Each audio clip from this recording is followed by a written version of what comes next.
Cat TV is celebrating 30 years of community media.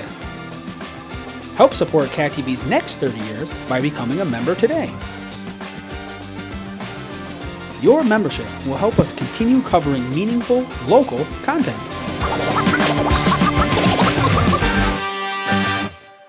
Thank you for supporting your local community media station.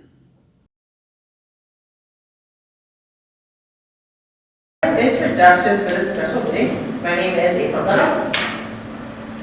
Barbie Ryan. Lynn Mazza. Gail Carver. Jim Myers. Marshall Sinzan. Sarah Beth Ward. We are missing Lori tonight. Noted. First, I want to say thank you for being flexible to change the agenda here. We all intended to meet just for a dry run, and it wasn't going to be a formal meeting per se. But Lynn, as our illustrious note taker, had put together a list of things that had come up in our discussions and didn't tie directly into the immediate charge, but are kind of end up being left hanging. And so she put them in a list. And I want you to describe what you would say about the document. But when it came forward to our subcommittee working on the final presentation, we thought, well, we don't get to decide, like this needs to get pushed back out to the group to see, do we want to include it? Is it valuable enough to be an appendix, right? Exhibit A, something, it's not changing the original document at all. So just be almost like a mini to-do list or things to think of for the next permanent board. And thought it was valuable capturing it in a formal context as opposed to something that just gets sent in individually by one of us later. Seemed like it should be considered. So what do you want to say if you would? I just want to make sure we have context. Yeah, I just wanted to comment about the way. Yeah, I don't have a copy of that. No. Is there? No. Well, we pushed that online. Remember we pushed the document. I mean, what's on the screen is not what we have a copy. You're on a different document. Yes. But no hard copy. Okay. So what I just wanted to point out was under the heading top priorities once CPARB is in place, all those little bullets are things that were pulled out of the recommendation document, where in the recommendation document that we put together before and all voted on, we said to develop a timeline. So I just pulled those out and put this on the sheet so they wouldn't get kind of lost in the shuffle, so to speak, so that they were kind of highlighted. And then topics to follow up on, again, were just things that, as I was taking notes in these meetings, these questions came up, but then they were just kind of left open-ended, open-ended. So I'm not suggesting that we try to dig up these answers, but that we just give this to CPARB so that when they're thinking about next steps, they have this suggestion in front of them.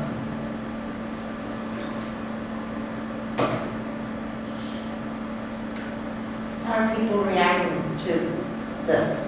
Okay, I've got, my initial reaction is,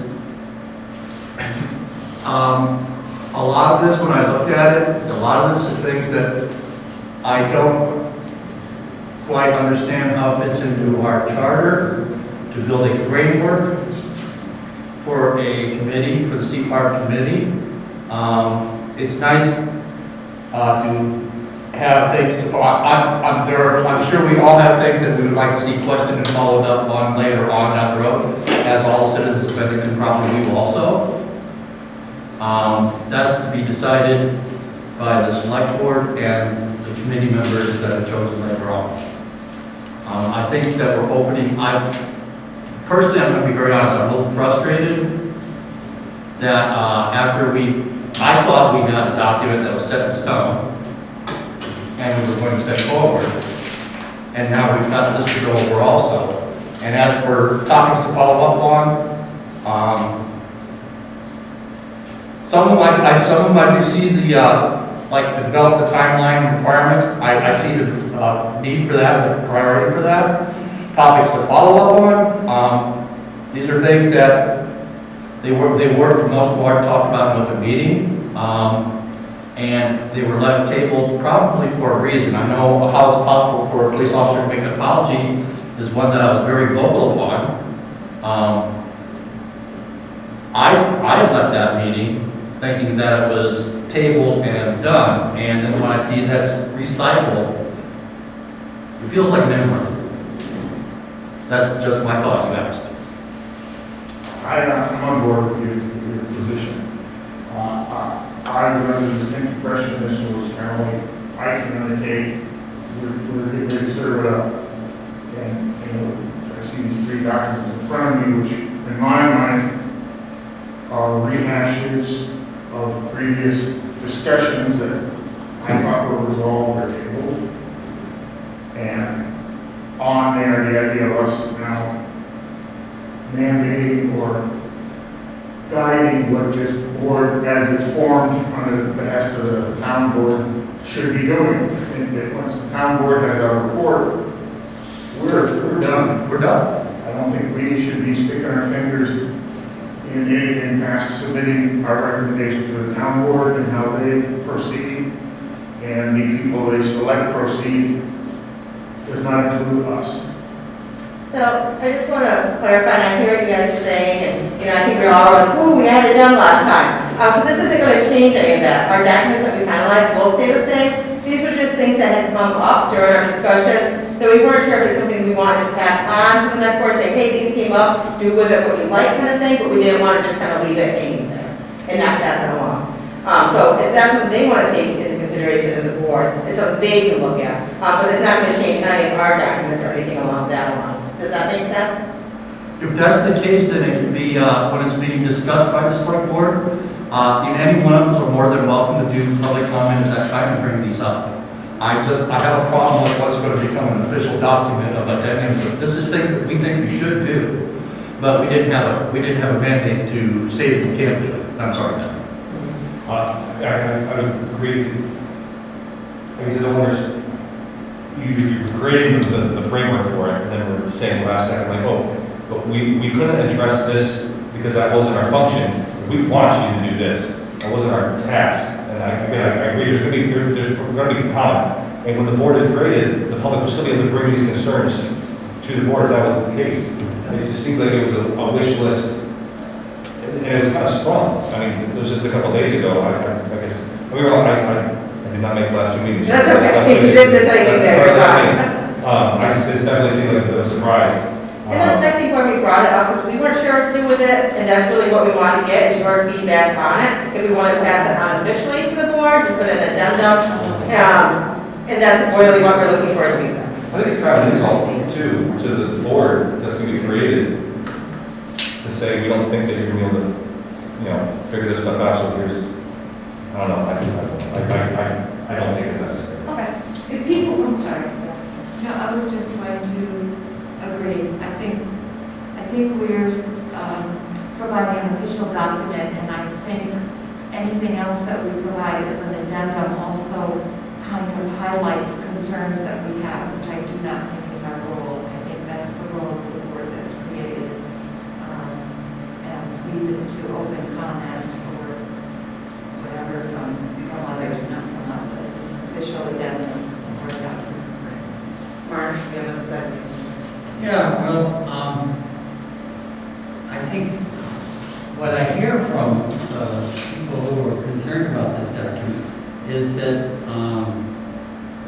our group does not want to be telling the new board how they have to function, other than the definition of that we provided in our main document. And there have been, at the same time, a number of things that we haven't dealt with that are sort of flying in the air. To say they have to deal with them or they should deal with them, I would agree with you. I don't think that's such a great idea. What I do think is it might be fruitful to share the questions that are still stirring in our minds or in some of our minds for them to think about. which doesn't mean they have to take a particular response, but there are things that have come up that we haven't really either had time or come to a conclusion about. So I don't see them as bad things myself to share with people as things that they might think about. So, like for example, topics to follow up on might say some topics we haven't resolved in our work, or something of that sort. If it's something that we think that we should have taken care of, and we should have already have, instead of tabling it before this document that you're going to present tonight, we should have already taken care of those issues instead of passing them on to somebody else. I think if it was something that was important, we should have taken care of it.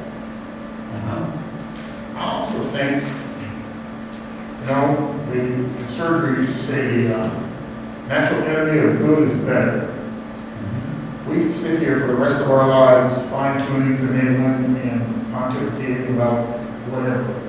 I think our charge was to give the town board, if I'm mistaken, a document that they can review, agree or disagree with, amend or reject as they please, to build this board, this community board. And I think, again, as I said earlier, I don't think it's appropriate for us to go past that chart. When this board is formed next fall, as Jim mentioned, every last one of us has a right to stand in front of the board during an open session to voice our concerns or disagreement or whatever. But I think the idea that we haven't done enough leads one to be a little clip-nest to ask if anything not enough. Do you want to call for a vote on this, just so we can get it official? I think that'd be reasonable. Okay. All in favor? No, Sorry, all in favor? Sorry. All in favor of adding it as an appendix to our formal document? I think we have to have a motion to that extent. Oh. I would make such Do I a have to motion. do You gotta make a motion and second. Okay. So I'll make that motion so we can act on it. What's your motion, Marsh? That we forward this with our report. All in favor? We need have a to have second. Huh? Me a second. I'll second it. And then we have to I'll have second more it. discussion if there is any. We've had a lot already. So just quick question, I'm curious. It says on the second page, brainstorm for Julio Thompson in the SAG's office. What is that? That was about, when I spoke with Julio, he said that they are very much looking for feedback on what kind of training both people who are sitting on CPAR, like boards and organizations would want. So that the state is willing to collaborate with and develop those trainings as requested. The context of the conversation was we were talking about trainings for average citizens on CPAR to do reviews of police investigations. That's one possible training, but they're also looking at what other trainings do people find helpful, and they want feedback on that. So that's what that question is about. Well, okay, and then that brings up another question for me. How much longer are we going to manipulate this document?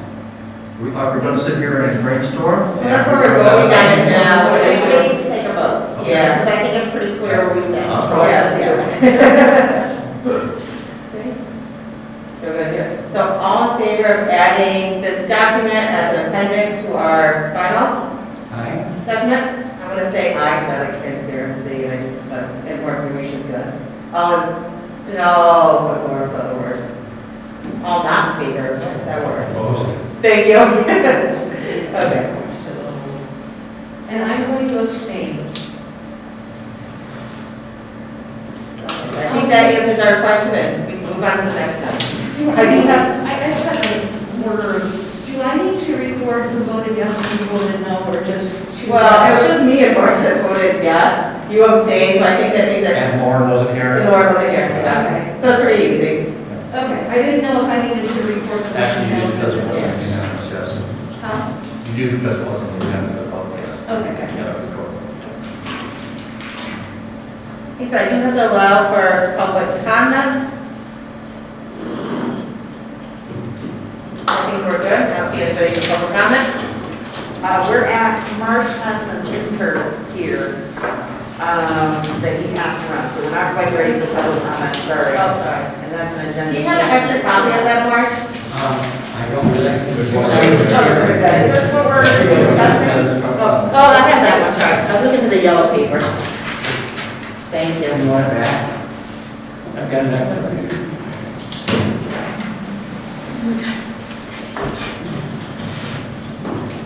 So, what do we do? So we need a motion to change the agenda. We have a motion to change the I make a agenda. motion to change the agenda to include Marcia's additional suggestions for CBAR. So we. We get a second? I'll second. Thank you. So we decided not to include those suggestions for CPAR, but I think it's good for you to be aware of this dynamic that, we were talking about, wondering how it is that people have complaints about the BPD, and yet our report on complaints that were handled listed none in 2021, and only a few in preceding years, and we knew there were a lot of people calling in like any other place, and they have things they like and things they don't like.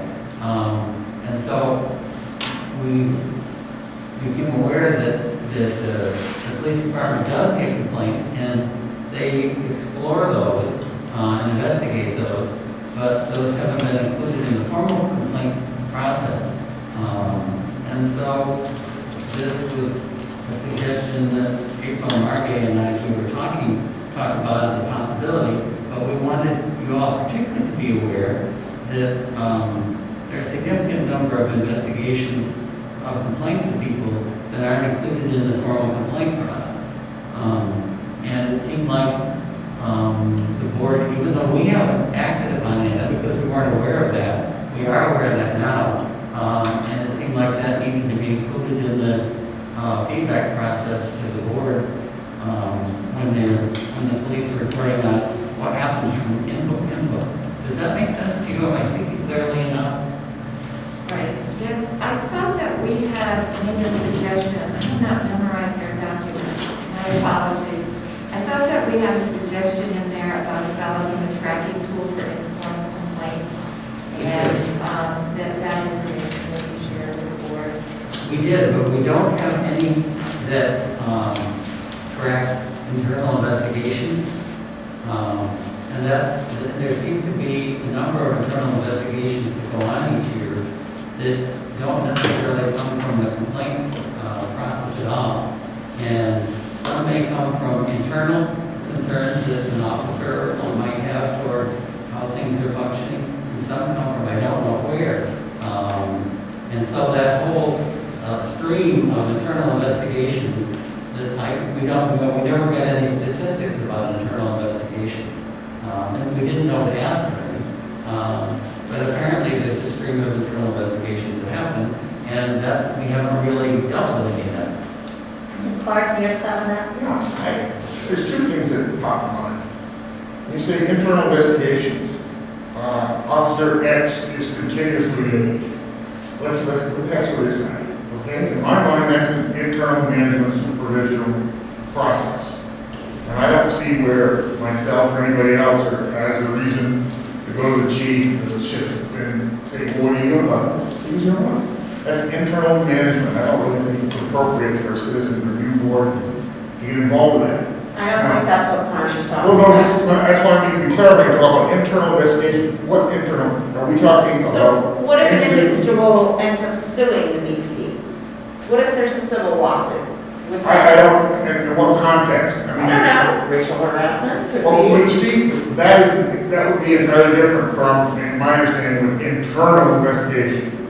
When I think of internal investigation, I think of within the organization, there's policy, programs, and so forth, you have an employee who may not be in compliance with them. I can use some clarification. Okay. So internal investigation is any investigation that's done on a police officer from internally, through the BPD. So an external investigation would be state police doing an investigation. If you were to, accuse me of harassing, right, I'm following you all over the place. you make that complaint, there's an internal investigation that's open, so the BPD will assign someone to see if there's any truth to that, they'll investigate that. It's not just an option of labor. No, see, that's what I'm saying, that's what I want to clarify. Internal is within we didn't clarify the words here, you're saying within the BPD, the investigations they take to deal with issues of police misconduct or whatever, versus internal investigations dealing with management supervisional issues. Because, you know, I recall earlier on, we talked about these investigations that may reveal the individual didn't do anything wrong, the individual was compliant with a policy that in itself maybe was flawed. So, I think it's very important that we be quite clear when we say internal investigation versus internally investigating violations of policy, good management leadership within the department. They're not the same. You and I having a beef is not the same as you and your supervisor going at it. I understand what you're saying, yeah, but as far as internal investigation, it's a self-investigation of the agency Well, itself. For something, it's typically because something's not criminal, right? There's something that's criminal, somebody, you know, like an outside agency, or maybe first investigated by the agency itself internally, they say, oh, no, this has reached this level, we need to outsource this now to, typically goes to DSD because they're investigating. That's what I wanted clarification that we're dealing with non-internal management, politician leader, or policy supervision type issues. We're talking about issues of conduct or violation external to the department that's now being handled. You understand what I'm saying? And also, interesting, I've had talked to friends and relatives about this thing. A question that consistently heard from everyone is, if you're going to investigate something, how can that be informal? You're going to conduct an investigation if it's informal. You're going to conduct an investigation if it's formal. So that's what, you know, people are talking about, say, well, we don't understand that part. So, to me, when we use the word formal and informal, we really apply that to complaints rather than investigations. Informal complaints would be, a formal one would be one that's been filed on a piece of paper. And whereas an informal one would be one that hasn't been, you know, they've called up and talked with somebody. And so what we've talked about together, I think we agreed upon, is that we want to track both the informal and formal complaints, because most things are happening informally. And the thing that we hadn't been aware of was that what we're tracking, we're missing a lot of things, and they may be captured by this process of recording informal complaints. But we really don't know about, we really haven't learned about the internal investigation process and the record keeping for that. So that would kind of help finish filling out the fence. And either there'll be things that, are all taken care of, and as they're recorded out, we'll say that, that was an issue that was raised, it was all taken care of, and you'll see how it's processed, or it wasn't, it didn't work out satisfactorily, or, but most of them are going to be working out satisfactorily, I think. Well, I'm just looking at that word here, for informal and formal internal police investigation, not complaints, investigation. Yes. So, I think, again, this informal, formal stuff is a little cloudy in the water there. You can't quite see the bottom. Informal complaint is, oh yeah, I got, I think the officer passed me on the right in the intersection, going a little too fast. That's informal. Versus, See if they violated kind of routine. Yeah. So what you'd like to suggest, Clark, do I understand you saying just removing the words formal and informal about investigations? I think we need clarity. Informal. Informal should be predicated on, first of all, what the individual desire. He said, I just want to let you know I saw this and I was really concerned. Fine. Versus, I really think you need to find out why that officer was driving or performing what he did in that manner. And, so I think that's one of the issues most important here. Is that my friends and relatives were speaking about this. That was their question. Like, how do you have an informal complaint slash investigation? For the sake of expediency, I'm going to just jump in and say that when we discussed adding these other ones, the consensus of the group was that this isn't our can of worms to hash out. So maybe we can suggest that this one, unfortunately, goes in the same category. The unfortunately was my editorial.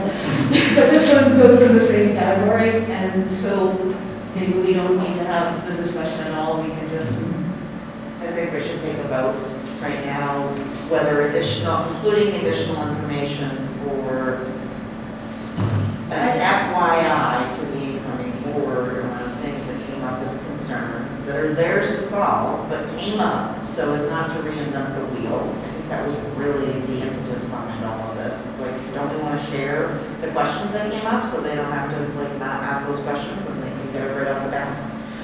It's all right. I think the consensus of the group is really important. That's why it was brought in front of everyone. So, I just have one comment too. When it got to this, we were discussing, I know we've had discussions about informal and formal complaints. When we did the surveys, I had a couple people that said that they made complaints. And I asked them, I said, well, was it a formal complaint in writing? And they said, well, because they never got follow-up, and they're really disturbed that they didn't get follow-up. And they said, well, no, but I called and talked to someone, they told me that, you know, I told them I want to make a complaint. And I said, well, unless it's written, it's not considered formal. So I think, you know, how people are thinking, what formal is versus informal, may affect too. Because these people really thought they had filed a complaint, only find out that they didn't. So it just makes me think about maybe adding additional wording, so that makes it a little bit clearer too, so we can kind of get a full picture from the data that's out there. Well, first, I think one important part is clarity. You know, and I said, I spoke with other folks and, you know, there were 70 documents and that, the consistent comment they made is how do you tell informal from formal with all the records keeping? If somebody, and again, in their mind, they're saying, if they just say, oh, by the way, versus, I really want something done. yeah. I think we discussed pretty clearly about the role of the person taking the complaint to define what's informal and what's formal and what the expectations are for both of them. So I think once that gets into place, the rest of this should solve the problem of, I thought I'd get a response and I didn't. Yes. Once that piece of education is done. I think the other thing is that we dealt primarily with internal investigations related to complaints from the community. And I think that's what we should stick to. That's just my opinion, that what we have in the document is enough that when the board works on it, they will further define it. I don't think they would need us to try to define it or clarify it for them any more than we have already. We can go from what they have. So should we take a vote? I'm sorry. I think this discussion is not secret, it's a public discussion. So that this issue is now in the awareness, it will be in the awareness of the select board and of the new board that's coming in, so that that's the main thing that to me is important, that it be something that people are aware of, because the mystery of, so how can there be all these complaints and yet we don't see what's happening? Hopefully that will be an ongoing process. And obviously, we're trying not to create, I think, at least me personally, is not trying to create a bureaucratic nightmare for the police department and having everybody have to write down a report on every time they inhale and exhale. There's a lot to do with policing in addition to writing down forms. But at the other hand, the other end of the thing is trying to see things well enough so that the board will actually be able to have a significant impact on the dynamics of what's happening. So I'm happy to have this just be a discussion we've had, but we have a motion on the floor, so we need to either withdraw or vote it down, or I think those are the two options. Okay, was this to add to the appendix too? Motion was to add it as an appendix to this. so I'm sorry, who made the motion to add as appendix? I think I did, yeah. I'm gonna make a motion to add this to the appendix of the final document, finished document. I'll second it. And that appendix is then voted down, so. Yeah. Well, let's do it again here. There'll be another appendix, additional appendix. All in favor of including it? Okay, so unanimous. I'm gonna abstain here. Now I'm gonna call for public comment. I think I made it to the right time now. And I see that we're super busy with public comment. I don't see anyone here. So we can make a motion to adjourn the meeting. Second. Thank you, Ben. Okay. So are we going to be reviewing the No, let's turn that off. Yeah. For a minute. Thank you, folks. Okay, I'll thanks, see this for the first time when it comes to Cat TV is celebrating 30 years of community media. Help support Cat TV's next 30 years by becoming a member today. Your membership will help us continue covering meaningful, local content.